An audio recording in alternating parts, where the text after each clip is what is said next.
자, 오늘 말씀의 제목은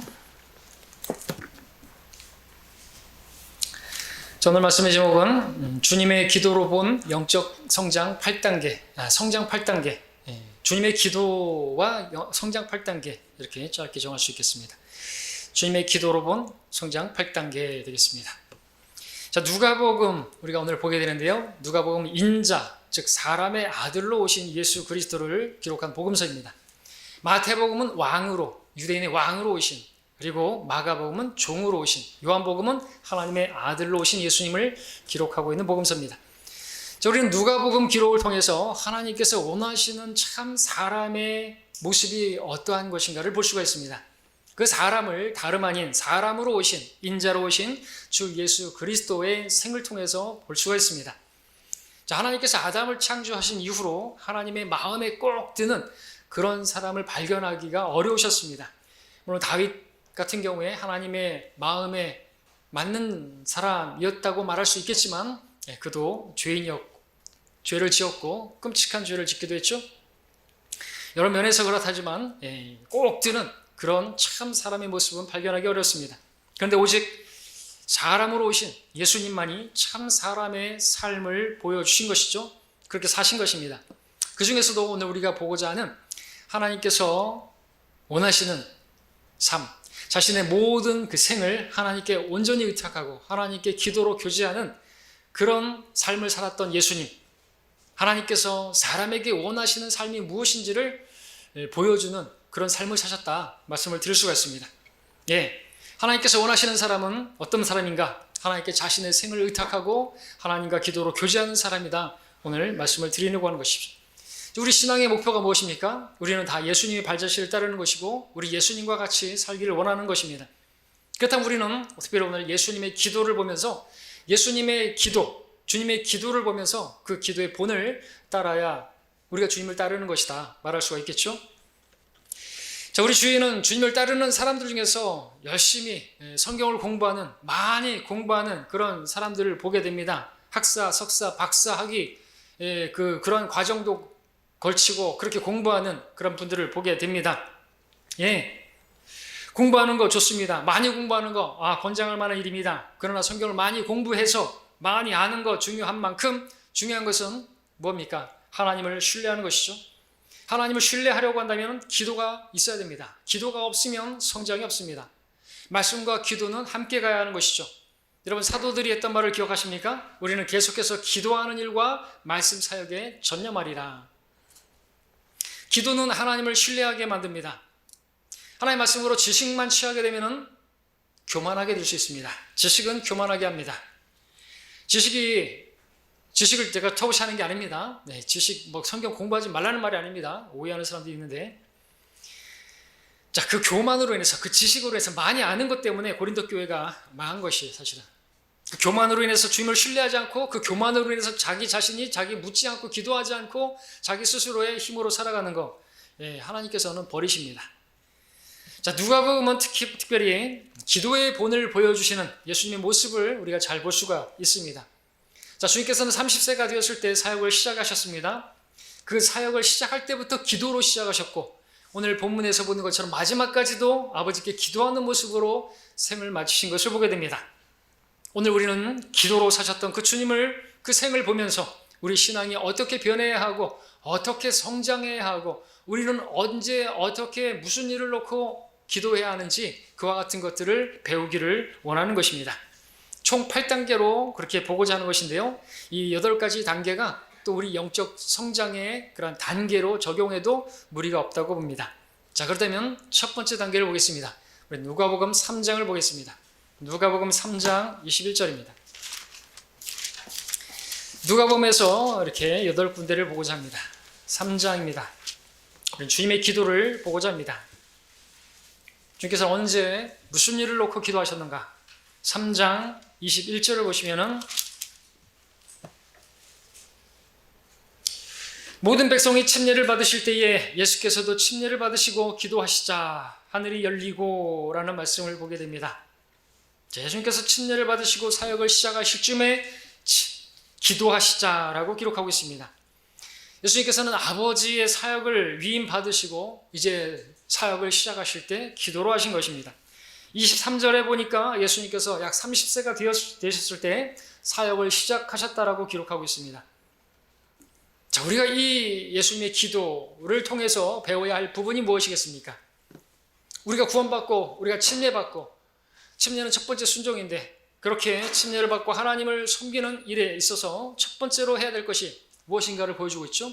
또 하나님의 사역을 여러분들이, 하나님의 일, 하나님께 속한 일들을 하고자 할 때 여러분들이 무엇보다 먼저 해야 될 게 뭔가? 바로 기도라는 것을 우리는 배워야 하는 것입니다. 성경을 읽기 전에 여러분들 기도하십니까? 성경을 공부하기 전에 기도하십니까? 우리는 예배를 드리기 전에 기도를 합니다. 우리가 구령할 때도 기도하고 시작합니다. 무슨 일을 할 때도 우리는 기도하고 시작하는 것이죠. 밥을 먹을 때도 기도하고 하나님께 감사를 드리고, 자, 우리 하나님께 속한 일들을 하기 전에 우리는 기도로 시작해야 하는 것입니다. 주님께서 그렇게 하셨다면 우리도 그렇게 해야 하는 것이죠. 그것이 주님을 본받는 것입니다. 교회가 시작되던 사도행전 2장을 보게 되면 제자들이 다락방에서 모여서 함께 기도했던 것을 보게 됩니다. 그렇게 기도하고 있을 때 성령께서 그들에게 임하셨고 그들이 성령의 능력으로 예수 그리스도를 증거하셨던 것을 보게 되는 것입니다. 교회의 시작과 복음 전파의 시작이 기도로 시작된 것을 보게 되는 것입니다. 우리는 예수님께서 기도로 하나님의 일을 시작하신 것처럼 우리도 하나님께 속한 일들을 할 때, 우리는 그 일을 할 때 기도로 시작해야 한다는 것을, 또 하루를 시작할 때도 기도로 시작한다는, 그렇게 한다면 우리는 주님을 따르는 자가 될 것입니다. 주님께서도 일찍 일어나서 새벽에 동이 트기도 전에 기도하셨지 않습니까? 두 번째 단계로 넘어가겠습니다. 누가복음 5장 15절 16절입니다.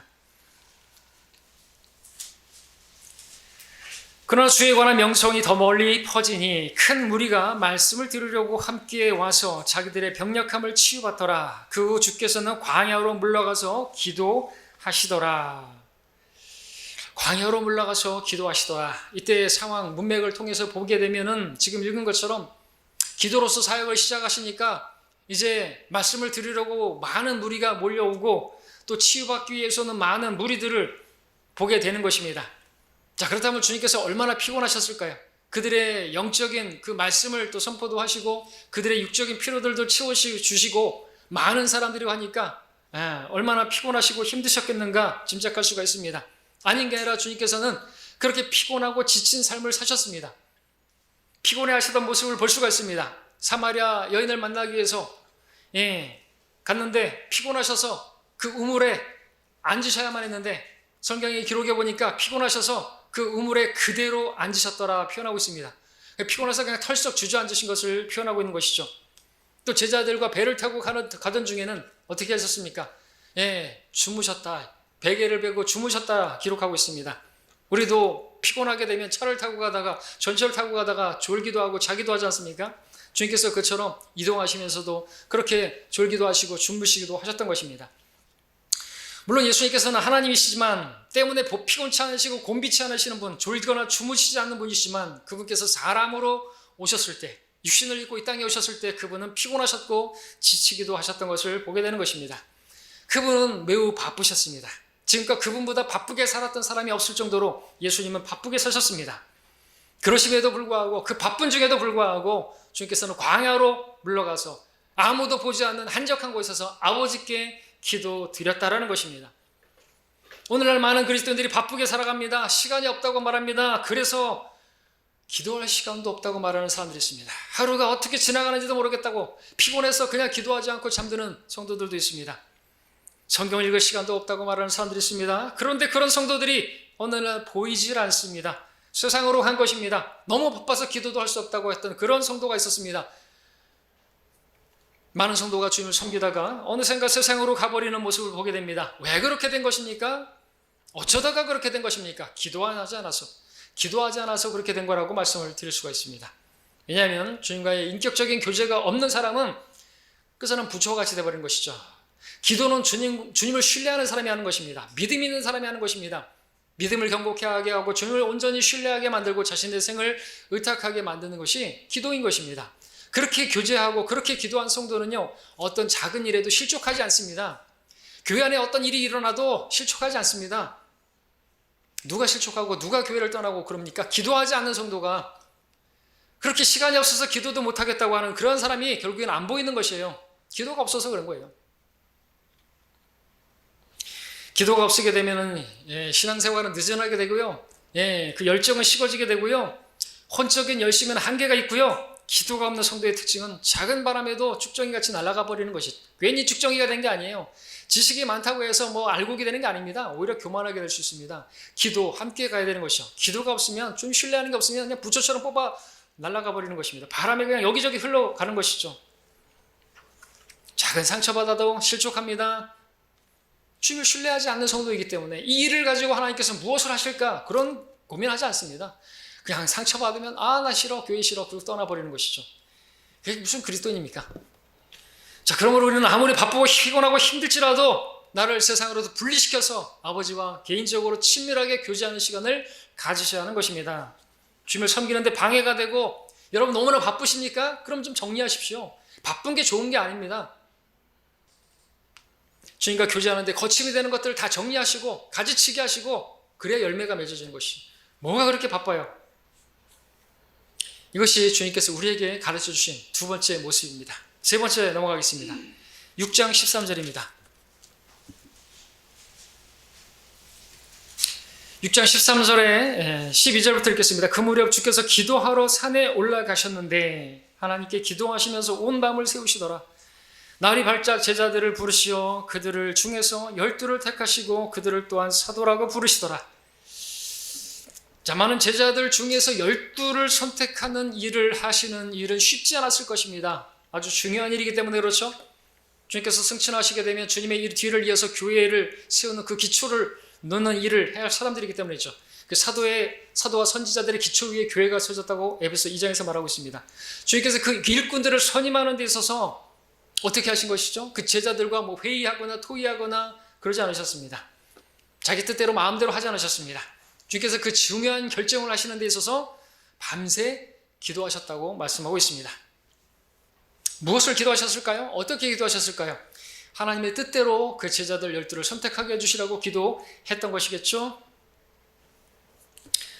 자, 특별히 우리가 이 12 제자들 가운데서 15절을 보게 되면 마테와 도마, 알페오의 아들 야고보와 셀롯이라고 하는 시몬을 선택한 것을 보게 됩니다. 자, 의미가 있죠. 하나님의 뜻이죠. 우리가 여기서 무엇을 볼 수 있습니까? 하나님께서 이 특별히 셀롯 시몬과 마테를 선택한 것은 하나님의 뜻 가운데 또 우리에게 보여주시고자 하는 것이 있다고 분명히 믿는데, 그것은 우리에게 무엇을 가르치느냐? 종교 분리를 가르친다 말씀을 드릴 수 있습니다. 전에도 설교했던 것처럼 여러분, 이 셀롯 시몬은요 상당한 그 당시에 극우입니다. 그리고 마테는요 완전 좌파입니다. 좌파와 우파가 함께 맞는 것이에요. 그러나 이 정치적 신념은 내려놔야 되는 것이죠. 교회 안에서 정치적인 그런 것들을 가지고 얘기하면 싸움 나는 것입니다. 우리는 진리를 전하는 것이지, 교회 안에서 어떤 정치적인 그런 걸 이야기하다면 나와 다른 그런 정치적인 견해를 가진 사람, 우리는 주님께서는 진리를 전하려고 오셨잖아요. 그렇게 어떤 그 헤롯의 왕의 그 어떤 비리를 막 폭로하다가 침례 요한이 목배임 당했는데 예수님 어떻게 하셨어요? 배를 타고 따로 한적한 곳으로 가서 제자들과 분리시키셨어요. 의미가 있는 것입니다. 정치와 종교는 합하는 거 아닙니다. 그렇게 로마 카톨릭에서 나온, 그리고 그 제네바에서 칼빈의 후예들이 그렇게 정치와 종교를 하고 기독당을 만들고 막 그러는 것이죠. 분리가 돼야 되는 것이에요. 여러분들, 이 셀롯 시몬이 그 당시에는 그 셀롯 당 열심당원이에요. 이들은 칼을 가지고 다녔습니다. 그 정치적인 신념을 가지고 다녔, 이 로마에 빌붙어 가지고 세금을 걷는 이 세리를 칼로 죽여버렸을 것이에요. 자, 그래서 우리는 알 수 있는 것은 주님 안에서 주님의 뜻 가운데서 이들을 고르셨는데, 특별히 이들을 골랐다. 이 한 절에서 나오는 이 마테와 셀롯 시몬을 보면서 우리는 여기서도 배울 수 있는 것입니다. 카이사의 것은 카이사에게, 하나님의 것은 하나님에게, 이게 종교 분리 원칙인 것입니다. 자, 우리는 이 세상의 정치에 여러분들 아무리 우리가 바꾸려고 바꿔지지 않는 것이 이 세상인 것입니다. 이 세상은 마귀가 신이기 때문에 이 세상은 더럽게 되고 더 악하게 되고, 이 세상 우리가 지금 코로나 같은 경우에도 이게 지금 우리가 뭐 해결하면 안 되는 거예요. 안 되는 것입니다. 안 되는 건 안 되는 것이고, 우리가 바꿀 수 있는 걸 바꾸는 것이, 우리는 영혼을 바꿀 수 있어요. 한 사람의 생을 바꿀 수 있어요. 우리 복음을 전하는 것이죠. 복음을 전하면 그 사람이 바뀌는 거예요. 세상을 아무리 우리가 떠들어도 안 되는 것입니다. 세상의 소금이라고요. 소금도 얼마만간에 그 지연시킬 뿐이지 완전히 부패를 막을 수는 없는 것입니다. 세상은 점점 불로 태워져 버리기로 그렇게 간수되어 있는 것 뿐인 것이. 침몰하는 지구를 건질 수 있는 방법은 없는 것입니다. 하나님도 그거는 하실 수가 없는 것입니다. 하나님께서 그렇게 정해놓으신 것이죠. 갈수록 더 동성연애가 그렇게 판치게 될 것이고 더 악하게 되어져 갈 것이에요. 이방인들의 충만함이 차기까지는 이스라엘이 회복이 되지 않습니다. 이스라엘이 회복되게 하려면 대환란이 와야 되고요. 그런 것이 다 크게 하나님께 정해진 것이에요. 그래서 우리가 그 하나님의 구원 기회, 하나님의 그 경륜은 바꿀 수가 없는 것입니다. 자, 주님 안에서 그런 것이 있다는 것을 기억하십시오. 그렇게 하나님께서 기도하시고 선택하신 거예요. 하나님의 뜻 가운데 그냥 실수로 선택한 거 아니죠. 유다 이스카리도 마찬가지입니다. 우리에게 보여주시고자 하시는 것이 있는 것이죠. 그는요 마귀인 것입니다. 마귀인 것이죠. 할 말이 많지만 넘어가겠습니다. 자, 우리도 이제 이 세 번째 우리가 배워야 될 게 뭐냐 하니까 구원받은 뒤로 우리가 살면서 어떤 중대한 결정을 해야 할 때가 있지 않습니까? 그때 여러분들 어떻게 결정하십니까? 여러분의 취향대로, 여러분의 뜻대로, 여러분의 원함대로 결정하십니까? 하나님께 묻지 않고.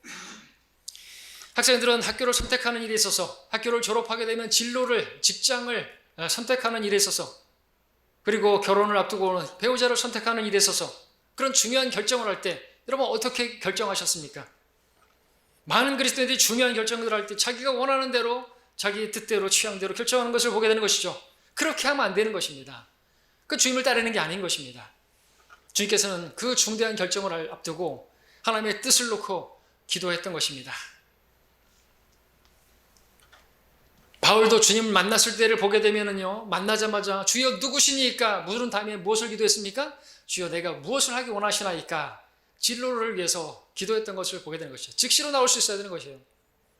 주여 내가 무엇을 하기, 주님께서 여러분들을 통해서 하시기를 원하시는 일이 있는 것입니다.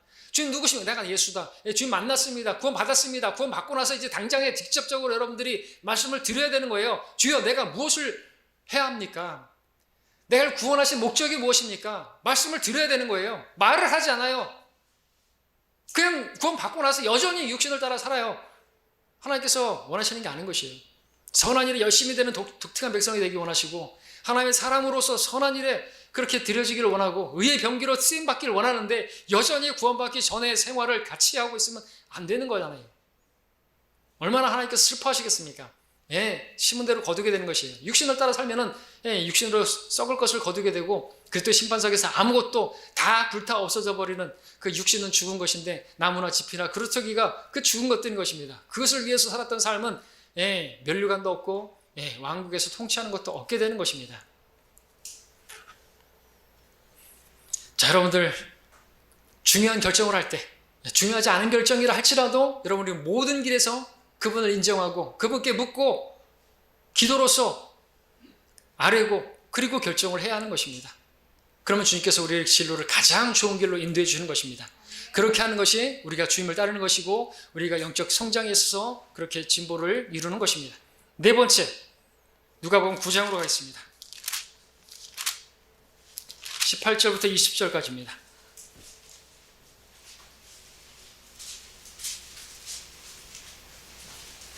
9장 18절부터 20절까지 그 후 주께서 혼자 기도하고 계실 때 제자들도 함께 있었더라. 주께서 그들에게 물어 말씀하시기를 무리들이 나를 누구라 말하느냐고 하시니 그들이 대답하여 말씀드리기를 친례인 요한이라고 하며 어떤 사람들은 엘리야라고도 하며 또 어떤 사람들은 옛 선지자 가운데 한 분이 다시 살아났다고도 하더이다 라고 하더라.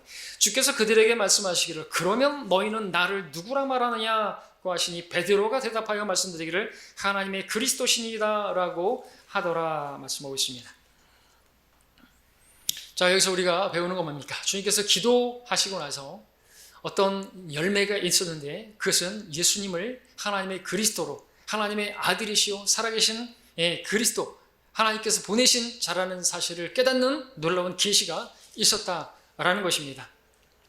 베드로가 이것을 깨달은 것은 요한복음에 따르면 하나님께서 계시하신 것이고 하나님께서 깨닫게 해주시도록 예수님께서 기도하신 것으로 우리가 볼 수가 있는 것입니다.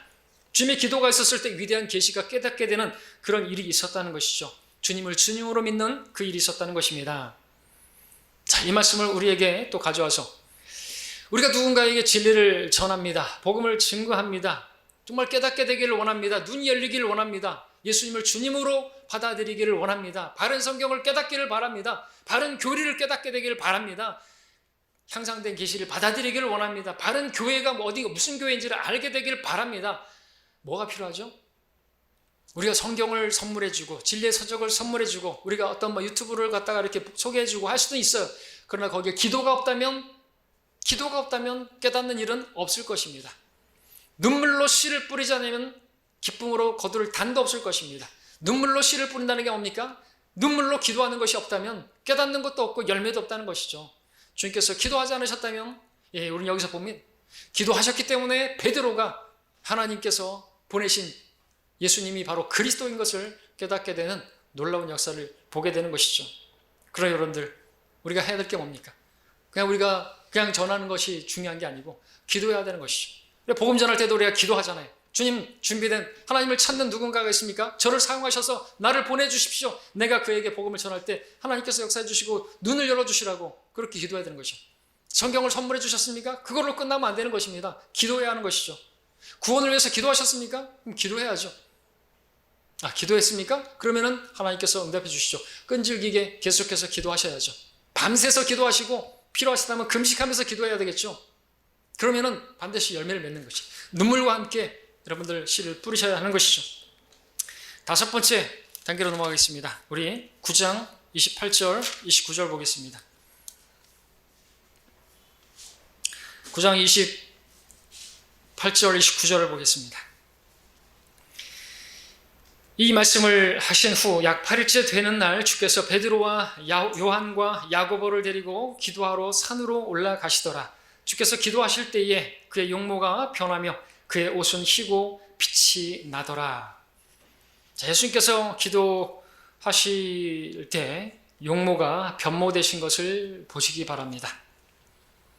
언제 용모가 변화되셨다고요? 영광스럽게요. 기도하실 때. 주님께서는 무리를 걸으실 때 그 용모가 변하셨다고 기록하고 있지 않습니까?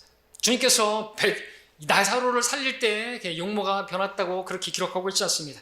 기도하실 때 그 용모가 영광스럽게 변모되었다고 기록하고 있습니다. 기도하실 때, 아버지와 교제할 때, 여러분들 모세도 하나님과 교제할 때, 그렇게 신의 산에서 교제할 때 얼굴에서 빛이 났죠? 영광이 맺죠? 수건으로 덮어야만 했죠? 그렇습니다. 우리가 기도할 때 우린 주님의 임재를 경험하게 되고 주님의 영광을 볼 수가 있는 것입니다. 많은 기독교인들이 체험을 원합니다. 잘못된 체험을 원하는 경우가 많습니다. 그러나 기도하면 참된 하나님의 영광을 체험하게 됩니다.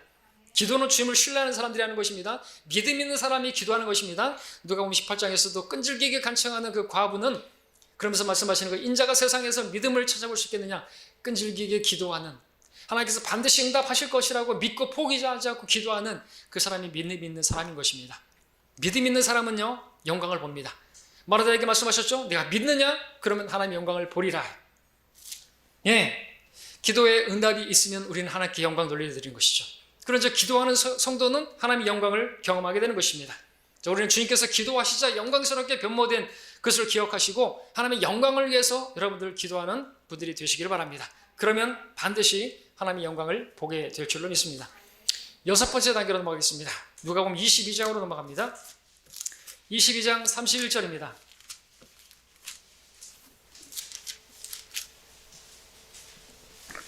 31절 32절입니다.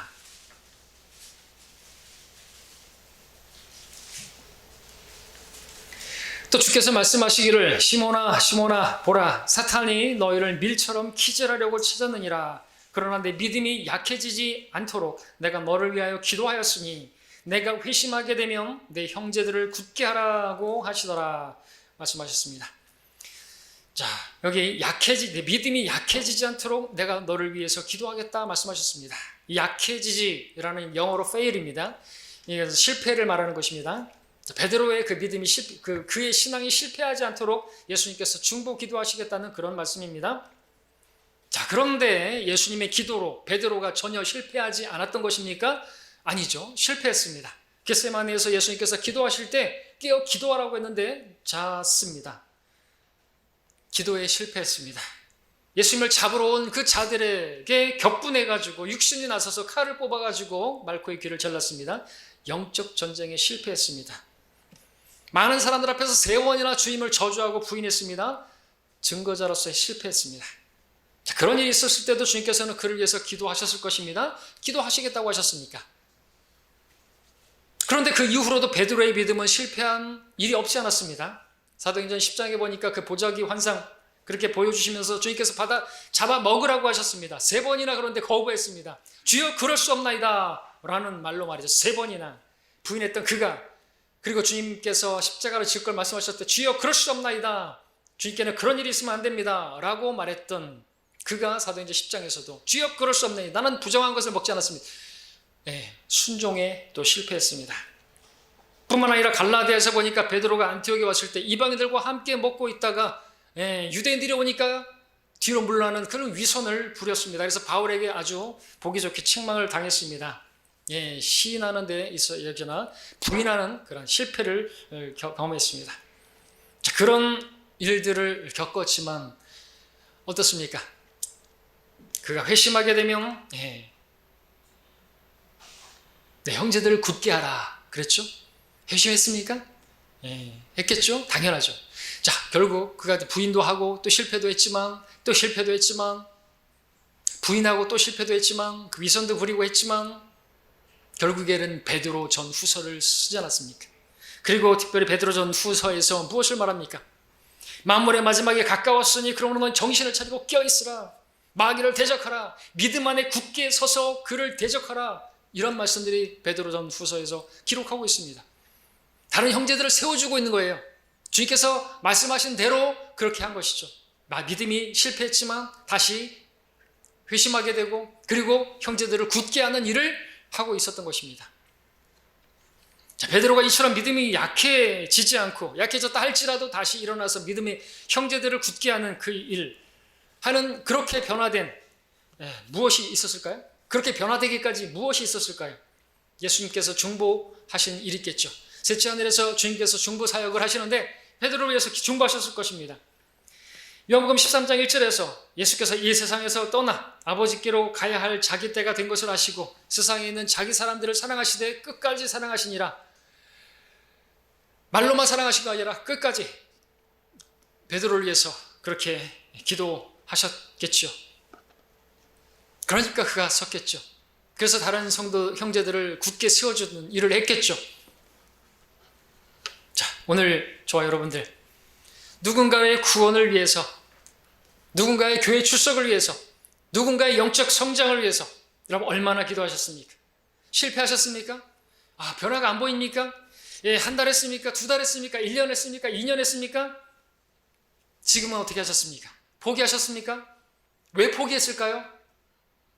주께서는 자기 사람들을 사랑하실 때 끝까지 사랑하시니라. 그래서 베드로가 결국엔 회심하고 그가 다른 형제들을 세우는 그 일을 하게 되었습니다. 사랑이 없으면 포기하게 되겠죠. 사랑하는데 포기할까요? 사랑하는 사람을 잃어버렸습니다. 찾는 일에 끝이 있겠습니까? 나는 이만큼 했으니까 할 만큼 다 했다 말할 수 있겠습니까? 엊그저께 목요일에 뉴스가 나왔습니다. 집 앞에서 유괴당한 2살배기 아들을 찾아서 오토바이를 타고 중국의 전역을 헤맨 아버지가 24년 만에 아들을 찾았다는 기사 보신 적 있습니까? 아버지 나이가 51살, 저랑 동갑이네요. 고탄강 씨가 1997년에 인신매매단 유괴단에게 아들을 뺏겼습니다. 그 아들을 찾기 위해서 사진을 오토바이에 깃발처럼 세우고 중국 전역을 돌아다녔습니다. 아들의 사진이 인쇄된 깃발을 달고 오토바이를 타고 달리되 하루도 쉬지 않고 달렸는데 그렇게 달린 키로수만 50만 킬로가 넘었고 그 사이에 폐차된 오토바이만 10대가 넘었다고 합니다. 여러분 그 아버지의 마음을 이해하시겠습니까? 그 일이 이제 그 아이들을 찾기까지 그렇게 다니니까 그것이 영화까지 만들어졌다고 합니다. 중국에서. 그 아버지 역할을 맡았던 그 배우가 유덕화라고 합니다. 그 유덕화가 이제 그 아들을 만나게 되었다고 하니까 그 메시지를 보내면서 같이 정말로 기뻐하더라는 것이죠. 그것이 여러분들 엊그저께 목요일 날 뉴스에 났습니다. 자, 포기하지 않고, 자, 여러분 포기하지 마십시오. 주께서 잃어버린 양의 비유 찾을 때도 찾을 때까지 찾지 않겠느냐. 그 목자는 그렇게 양을 사랑해서 찾을 때까지 포기하지 않고 찾는 것이에요. 여러분 포기하셨습니까? 포기하지 마십시오. 그가 믿음 안에 서기까지 포기하지 마십시오. 영적 성장을 위해서, 교회 출석을 위해서, 그가 바른 성경을 깨닫게 해주시도록 여러분들 기도하시는 거 포기하지 마십시오. 많은 성도들이 포기할 즈음에 하나님께서 응답해 주셨다는 간증을 듣습니다.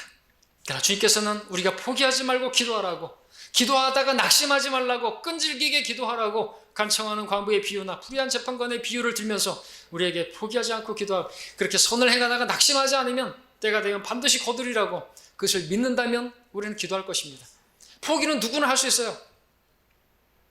그러나 포기는 김장할 때만 필요하다고 그러죠. 한 포기, 두 포기. 그때는 왜 포기하지 마십시오.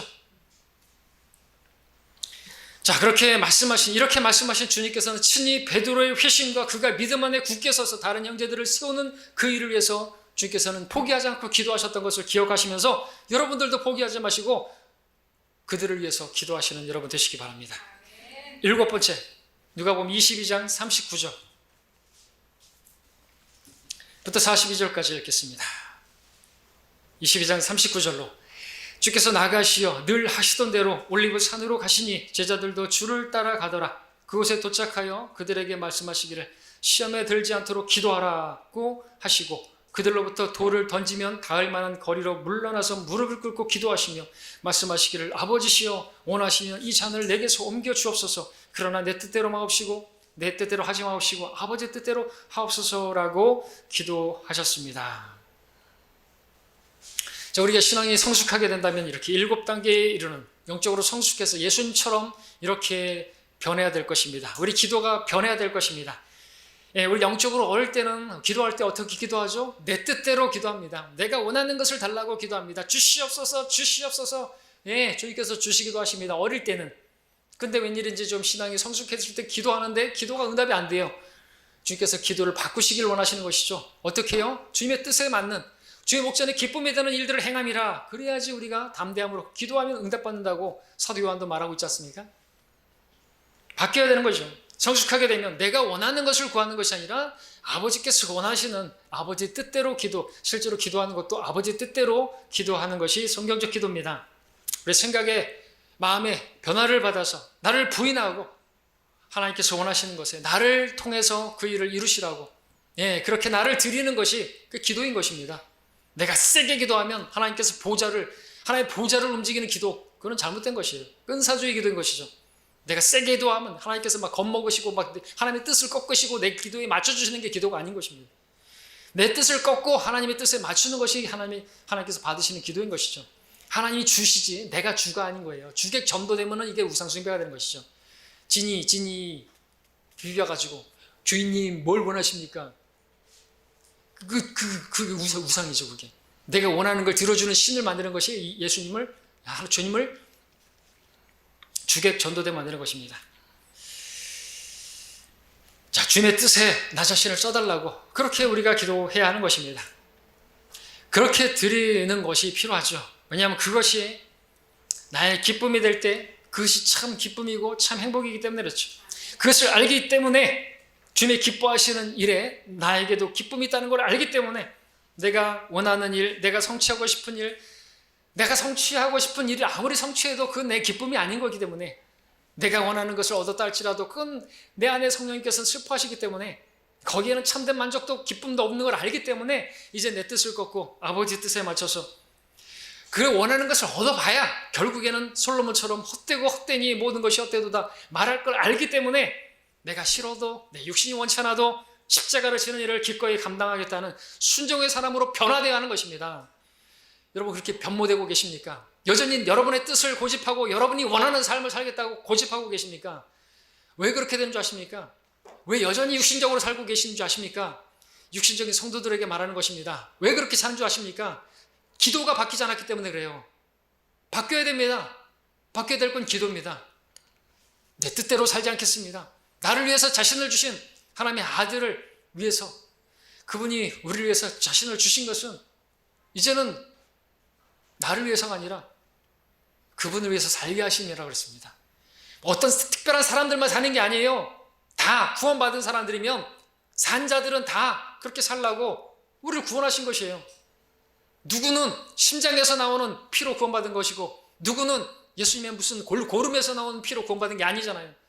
다 우리는 똑같은 죄인들이고 많은 죄를 용서받은 사람이 많은 사랑을 한다 그랬습니다. 여러분, 죄가 적은 것입니까? 나는 그냥 예수님 믿어줬습니까? 하도 믿으라 그러니까 믿어줬습니까? 그런 대접받을 분이 아닌 것입니다. 그분 믿지 않았으면 나는 지옥에서 그냥 불쏘시개가 되는 그런 존재예요. 더러운 죄인입니다. 그런 나를 영원히 지옥에서 불탈 나를 구원해 주셨는데 그분 앞에 드리는 것이 인색해서는 안 되겠죠.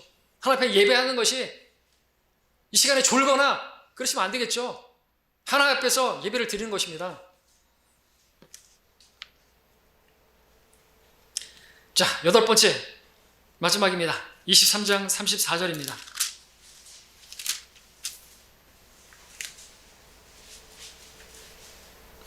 마지막 단계, 그야말로 정말 성숙한 단계라고 말할 수 있겠습니다. 그때 예수께서 말씀하시기를 아버지시여 저들을 용서해 주옵소서 그들은 자기들이 하는 것을 알지 못하나이다 기도했습니다. 우리 이 기도를 해야 되겠죠. 예수님께서는 자신을 조롱하고 멸시하고 모독하는 저들을 향해서 어떻게 하셨어요? 저들을 용서해 주시라는 기도를 드렸습니다. 자, 이들이 누굽니까? 예수님께서 잘해주신 사람들이지 않습니까? 그들에게 생명의 말씀을 전해주시고 그들을 치유시켜주시고 그랬던 사람들이지 않습니까? 그런데 이제 와서는 예수님을 십자가에 못 박으라고 그렇게 조롱하고, 그런데 그렇게 원수 같은 저들을 향해서 저들을 용서해 주시라고, 저들이 알지 못합니다라고 용서를 위해서 기도하셨다라는 것입니다. 여러분은 여러분을 미워하는, 여러분을 싫어하는, 여러분을 욕하는 사람들을 용서가 되십니까? 그들을 위해서 복을 비는 기도가 나오십니까? 주님께서는 원수를 위해서 우리가 복을 빌라고 기도했습니다. 근데 진정으로 정말 그것이 나오던가요? 하나님께서 원하시는 온전한 성숙은요, 우리가 원수까지도 사랑하는 것입니다. 사랑하면 용서해야 되겠죠. 우리에게는 원수가 있어서는 안 되는 것입니다. 그래서 기도해야 되는 것입니다. 내가 그렇게 기도하면 그것이 주님께서 기뻐하시는 것이고, 우리 행위가 주를 기쁘시게 하면 원수까지도 화목하게 하십니다. 나에게 잘못하고 내 마음에 상처를 주는 그런 사람들을 용서하는 그런 마음, 그들을 향해서 주님, 저 사람이 알지 못합니다. 저 형제가 알지 못합니다. 저 자매가 알지 못합니다. 주님 용서해 주십시오. 그리고 저는 못합니다. 주님, 주님의 사랑으로 저를 채워주셔서 저를 용서할 수 있게 해주십시오. 저의 복을 위해서 기도하는 사람이 되게 해주십시오. 이렇게 기도가 바뀌어야, 그렇게 기도를 드려야 그 응답으로 주님의 사랑이 내가 채워지게 되고, 그러면요 그 원수 같은 사람이 불쌍히 여겨지는 마음이 들게 되고요, 그를 사랑하는 마음도 들게 되고요, 그러면 우리가 주님을 따르게 되는 것입니다. 그것은 주님께서 내 안에 사셔야 되는 것인데 내 육신으로는 안 되기 때문에 내가 십자가의 죽음에 넘겨야 되는 것이죠. 자, 누가 이렇게 할 수가 있는 것입니까? 누가 이런 기도를 할 수 있습니까? 이런 성숙을 단계에 이를 수가 있습니까? 지금까지 봤던 7단계를 거친, 그렇게 기도했던, 그렇게 주님을 따랐던 사람이 이 8번째 기도도 드릴 수가 있는 것이죠. 그래서 말씀드리는 것입니다. 이러한 것들이 있으면 이 기도도 나오는 것이죠. 주님이 기도를 통해서 본 영적 성장의 8단계가 오늘 우리에게도 있기를 원합니다. 마지막 결론적으로 누가복음 23장 46절 본문을 다시 한번 읽겠습니다. 그렇게 하시고 46절에서 그때 예수께서 큰 음성으로 소리질러 말씀하시기를 아버지시여 내 영을 아버지 손에 의탁하나이다 하고 잠드셨습니다. 그렇게 사역을 마치셨습니다. 예수님께서는 아버지께 맡기신 사역을, 아버지께서 맡기신 사역을 기도로 시작하시고 그 모든 일을 맡기시고 다 하시고 그 영을 아버지 손에 의탁드리면서 기도로서 생을 마치셨습니다. 지금까지 8가지 단계를 보게 되면 그 순서가 바로 우리가 이루어야 할 성장 8단계 단계로 볼 수가 있을 것입니다.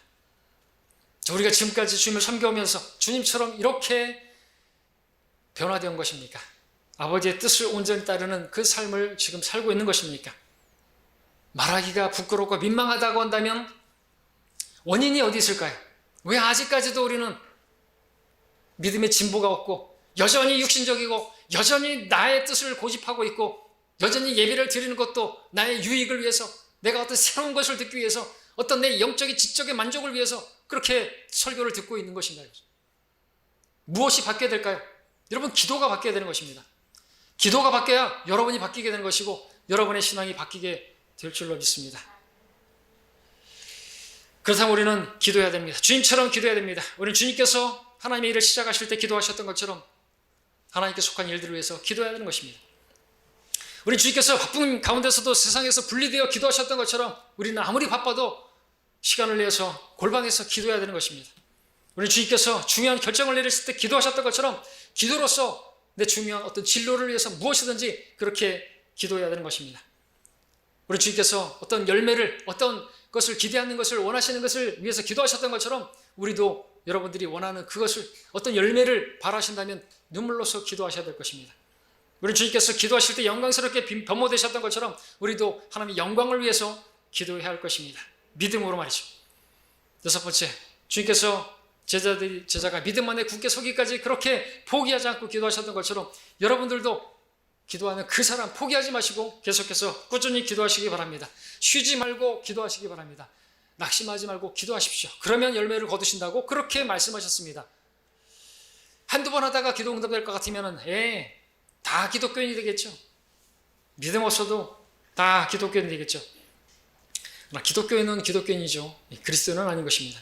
일곱 번째, 주님께서 자신의 뜻을 굴복하고 하나님의 뜻에 맞춰서 기도하셨던 것처럼 여러분들도 여러분의 뜻에 고집하지 마시고 뜻을 꺾으시고 아버지의 뜻대로 여러분 자신을 드릴 수 있는 그런 기도를 하시기 바랍니다. 그리고 주님께서 원수를 용서하는 기도를 드렸던 것처럼 여러분의 마음을 아프게 하고 여러분의 가슴에 못을 박는 그런 사람들을 향해서 용서할 수 있는 기도를 하시기를 바랍니다. 이것이 주님께서 우리에게 기도로 본을 남기신 일입니다. 주님의 기도, 이것입니다. 오늘 우리가 이 주님의 기도를 본으로 따름으로 말미암아 신앙의 성숙을 이루고 하나님께서 참으로 찾으시는 참 사람의 그러한 생을, 그분의 발자취를 따라가는 우리 모두가 되기를 바랍니다. 기도하겠습니다.